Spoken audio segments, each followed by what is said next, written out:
నిజం 4 అడుగులేసేలోపు అబద్ధం 6 రోజులు జుట్టొస్తుంది. లేదా మనం ఓడినప్పుడు మనం అనుకున్నటువంటి రానప్పుడు ఎవరెవరి గురించినో, ఎవరెవరో ఏదేదో చెప్తే అది నమ్మేస్తుంటాం. వైసీపీ వాళ్ళు తాజాగా ఏదైతే వైర్ సంచలనాత్మక కథనం అంటూ అట్లాగే మన పరకాల ప్రభాకర్ గాంధీ ప్రొజెక్ట్ చేసుకొస్తున్నారు గత 2, 3 రోజుల నుంచి. ఇందులో 2024 మే 13 ఎన్నికలు జరిగిన రోజు సీఈఓ ఆఫ్ ఎలక్షన్ కమిషన్ సాయంత్రం 6 గంటలకు ప్రెస్ మీట్‌లో 68.0504% ఓట్లు పోలాయని చెప్పారు. అదే రోజు రాత్రి 8 గంటలకు 68.12% పోలాయని ప్రెస్ రిలీజ్ చేశారు అని చెప్తున్నారు. ఇప్పుడు 5ంటికి చెప్పేది 3 టైం ఉంటది. 8ంటికి చెప్పేది 5 టైం అవుతది. మరి ఆ రాత్రి కూడా ఓట్లేశారు కదా! రాత్రి 11:45కి 76.5% అని ప్రకటించారు. మే 15న 80.66% అన్నారు. రాష్ట్ర ఎన్నికల సంఘం 81.66% చెప్తే కేంద్ర ఎన్నికల సంఘం 81.79% ఈవీఎం ప్లస్ పోస్టల్ బ్యాలెట్ అని చెప్పింది. పోలింగ్ బూత్‌లో జనాలు రాత్రి 11:45 నుంచి ఇంకా 3500 పోలింగ్ బూత్‌లో నిలబడ్డారని చెప్పారు. అంటే రాత్రి 11:45 తర్వాత 4.16% ఓటర్లు అంటే 17,19,417 ఓట్లు వేశారంట. అంటే ఒక్కొక్క బూత్‌లో 490 ఓట్లు వేశారు.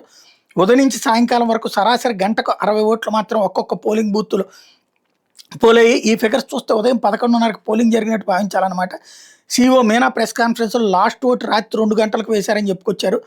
రాత్రి 11:45కి లాస్ట్ ప్రెస్ మీట్ తర్వాత 2 గంటల 15 నిమిషాలు మొత్తం రాష్ట్ర పోలింగ్ ముగిసిపోయిందంటే 2 గంటల 15 నిమిషాల్లో 17 లక్షల ఓట్లు పోలేని 6 సెకండ్లో ఎమ్మెల్యే ఎంపీలకు ఓట్లు చేతికి ఇంకు పెట్టుకోవడం ఇతరాన్ని ఫార్మాలిటీ చేసేశారని చెప్తున్నారు.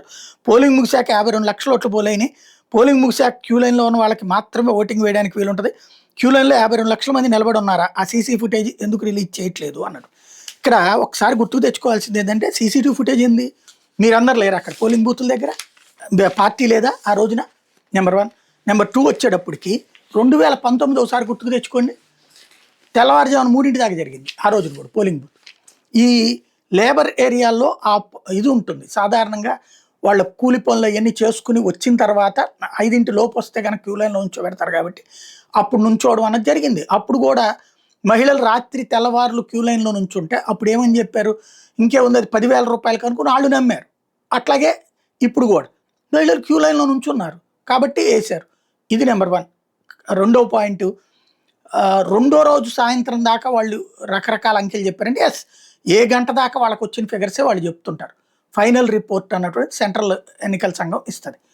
ఇందులో ఫస్ట్ గుర్తుపెట్టుకోవాల్సింది ఏంటంటే ఒక 2 నెలల ముందు నుంచినే ఒక నెగిటివ్ అన్నటువంటిది ఫిక్స్ అయిపోయింది జనంలో.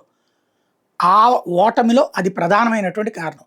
ఏదైతే చివరిలో జనం ఇవి లాగేసుకుంటున్నారు భూములు అన్నటువంటిది బాగా వెళ్ళిపోయింది జనంలోకి. దానికి తోడు అక్కడ పవన్ కళ్యాణ్ చంద్రబాబు కాంబినేషన్, కమ్మ కాపు కాంబినేషన్ అన్నది ఒక బలమైంది. ఇంకొకటి, కార్యకర్తలు వదిలేశారు జగన్ని. ఆ రోజున జరిగినటువంటి పరిణామం ఏంటి? ఇప్పుడు తెలుగుదేశం వాళ్ళు ఎట్ట తింటున్నారో అట్లాగా తినడానికి తమకు అవకాశం ఇవ్వలేదు జగను. చివరికి సంక్షేమ పథకాలు ఇవి కూడా వాలంటరీ ద్వారా చెప్పించారు. మమ్మల్ని అసలు పట్టించుకోలేదు. మేము లేకపోతే జగన్ వచ్చేవాడా? మేము లేకపోవడం వల్ల జగన్కి రుచి తెలియాలి, నొప్పి తెలియాలి అని ఎవరికి వాళ్ళు వ్యతిరేకంగా పనిచేశారు కొంతమంది. కొంతమంది అసలు ఎలక్షన్లో పనే చేయలేదు. ఒకసారి ఎవరికాళ్ళు ఆత్మవిమర్శ చేసుకోండి. అంతకుముందు 2019లో ఒక్కొక్కళ్ళు 10 మందిని 25 మందిని తీసుకొచ్చి ఓట్లు వేయించిన వాళ్ళు 2024లో నిజంగా ఆ పని చేశారా? పోనీ మీకు తెలిసిన ఫ్రెండ్స్, మీకు తెలిసిన పార్టీకి సంబంధించిన కార్యకర్తలు చెక్ చేసుకోండి. రెండోది, అనేక మంది నాయకులు 80 మందిని అటు ఇటు మార్చేటప్పటికి కొత్త వాళ్ళు పాత వాళ్ళకి సంబంధించినటువంటి కార్యకర్తలను పట్టించుకోవాలి. దాంతో వాళ్ళు నెగ్లెక్ట్ చేశారు. పాత వాళ్ళు కొత్త వాళ్ళని పట్టించుకోలేదు. ఇద్దరి మధ్యన ఆ కమ్యూనికేషన్ గ్యాప్ విపరీతంగా జరిగింది. దాంతో డబ్బులు ఇచ్చి ఏజెంట్లను పెట్టుకున్నారు. అంటే పార్టీ కార్యకర్తలను నమ్మకుండా డబ్బులు ఇచ్చి పెట్టుకున్నారు. కొన్ని చోట్ల పాత వాళ్ళని కొత్త వాళ్ళని పెట్టుకున్నారు. ఇక్కడ ఏమైపోయింది? తెలుగుదేశం వాళ్ళు ఏజెంట్లను మేనేజ్ చేశారు. పోలింగ్ బూత్ ఏజెంట్లను మేనేజ్ చేశారు. కనీసం 3-4 సార్లు వైసీపీకి సంబంధించిన ఏజెంట్లు పోలింగ్ బూత్లోంచి బయటకు వచ్చారు. ఇంకొకటి, అక్కడున్న ఎవరైతే ప్రభుత్వ ఉద్యోగులు ఉన్నారో వాళ్ళందరూ పక్కాగా యాంటీ వైసీపీ ఉన్నారు. పక్కాగా వాళ్ళు ఆ టైంలో ఈ ముగుడు పార్టీల వాళ్ళు కలిసి చేసుకునేటటువంటి దానికి సహకరించారు. ఇది పోల్ మేనేజ్మెంట్, బూత్ మేనేజ్మెంట్ చాలా పర్ఫెక్ట్గా చేసింది తెలుగుదేశం, జనసేన, బీజేపీ. వైసీపీ ఎవరినైతే ఆ గ్రౌండ్లో నమ్మిందో వాళ్ళందరూ హ్యాండ్ ఇచ్చారు. 100కి 70-80 మంది. ఇది నిజం. పర్టికులర్గా అబ్జర్వ్ చేసింది ఆ రోజున. నేనైతే ఒక 4-5 బూతుల దగ్గర అబ్జర్వ్ చేసింది. ఇంకొకటి వచ్చాడు కౌంటింగ్ రోజున. కౌంటింగ్ మొదటి గంట ఎప్పుడైతే తెలుగుదేశం అని రాగానే బయట గొడవలు జరిగినాయి అని చెప్పగానే అనేక చోట్ల అక్కడ ఉన్నటువంటి కౌంటింగ్ ఏజెంట్లను బెదరేసి పంపించేశారు అవతల తెలుగుదేశం జనసేన వాళ్ళు. వైసీపీ ఏజెంట్లు పారిపోయారు అనేక చోట్ల, వదిలేసి వెళ్ళిపోయారు. దాంతో కౌంటింగ్ దగ్గర కరెక్ట్గా లెక్కేసేవాళ్ళు లేదు. సరిగ్గా కౌంటింగ్ కనుక లెక్కేస్తే ఇంకో 25-30 సీట్లు వచ్చిండే. అది వైసీపీకి సంబంధించిన కౌంటింగ్ మేనేజ్మెంట్లో కూడా ఫెయిల్యూర్. ఇంకొక అంశం ఏంటయ్యా అంటే ఆ తర్వాత జరిగినటువంటి పరిణామాలు దాని మీదన బాలినేనో సామినేనో ఇట్లాంటి వాళ్ళు ఎవరో పిటిషన్స్ వేశారు.